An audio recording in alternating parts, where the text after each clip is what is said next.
Hey there. So I wanted to share with you an experience that I had earlier today when I was doing some Reiki for a client. It was really kind of a neat opportunity for me to invite a couple of new tools into my usual work. Um, I was gifted a pendulum, and I don't have it here with me. I was just thinking if I had it here. I was gifted a pendulum, and I thought I'm going to bring that into my Reiki session today. And I also got a new deck of cards that you may have seen me work with a little bit recently.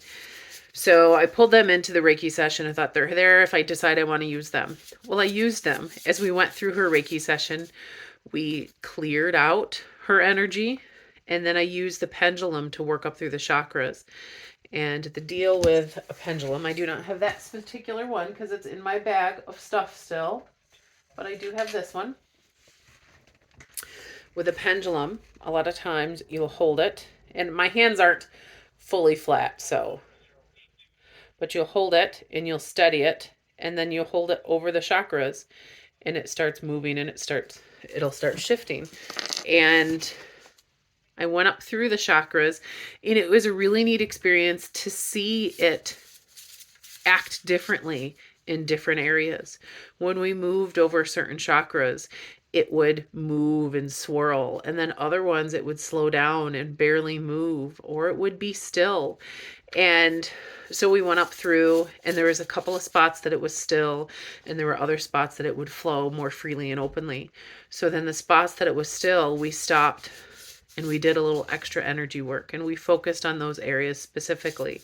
And as we went through and did that, and then revisited that chakra or that space with the pendulum, I found that it started moving more so in those spots after the energy work. So it was just a really cool experience to be able to see the influence of this pendulum during the energy work. And actually one of the spots when I was using the pendulum, it took a little bit of extra focus. It was an area that needed a little extra nurturing. So I pulled my new deck out, and I shuffled the cards, and I spread them out, and I pulled one out. And because this deck works with the elements and the energy centers of the body and are influenced by those notions, I was able to use that card to offer insight as to how to support this area of my client's energy. And it's funny because one of the elements aligned completely with one of the chakras that was not necessarily moving in proper energy. So it was a really cool experience to have new tools and old skills and to implement them together for a really unique energy experience. And I wanted to share it because it was a cool experience for you. So then, of course, I come home and I'm working with this deck. This is a Tasha Silver deck, Divine Abundance. And I'm generating a podcast that I'm going to be sharing later in the week to help. I pulled a card and we talked about reframing.